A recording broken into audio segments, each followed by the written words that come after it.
Legal 12. Order. Petitioner claims to be the General Secretary of Indian Young Workers Council. According to him, he is taking up social activities and highlighted various irregularities. It is also stated that he is the president of Municipal Corporation Employees Union of Andhra University and Priyadarshini Employees Union Andhra University. He contended that Andhra University is without Vice Chancellor from August 2007 onward, and the in charge Vice Chancellor, and in particular the fifth respondent herein, have been taking major decisions contrary to the provisions of law. He made specific allegations against the fifth respondent. Para.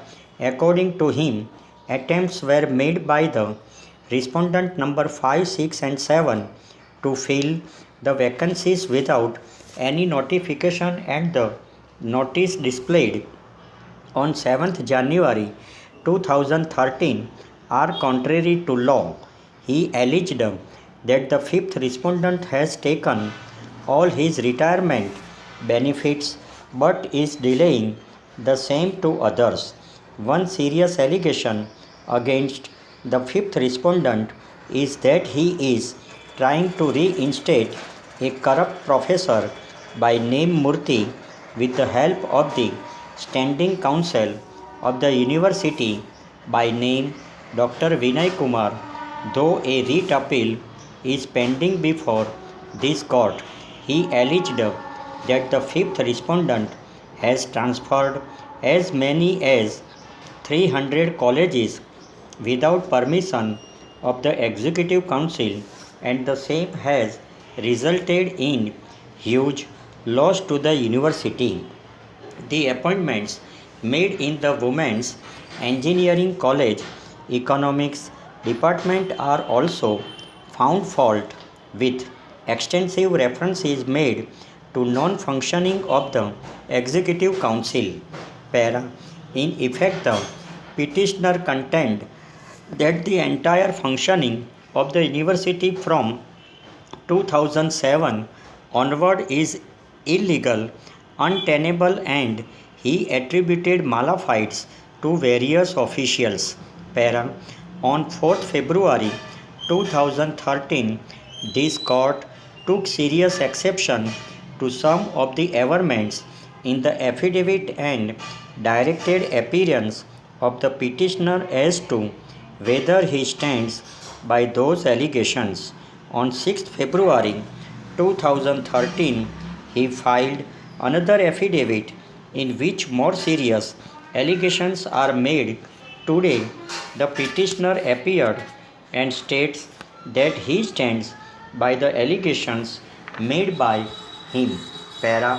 Heard the Learned Counsel for the petitioner and the Learned Counsel for the respondent. An unfortunate situation prevails in the state, if not in the country. Everyone feels free not only to express views but also impose them on other organizations, including the government, whether or not they have got anything to do with them or have verified the fact from correct sources.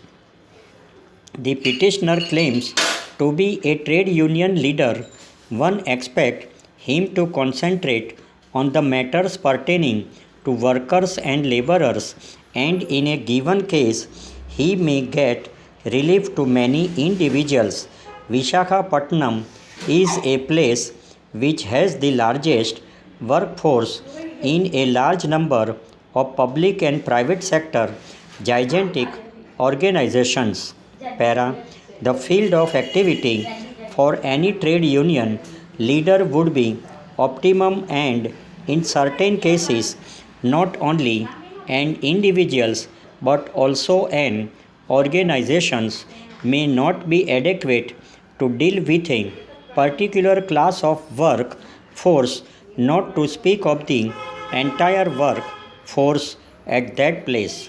Para, the post of Vice Chancellor became vacant on completion of the term of the incumbent in November 2011, though steps were initiated in the right earnest one after the other. Writ petitions came to be filed, and there was some delay in appointment of the Vice Chancellor.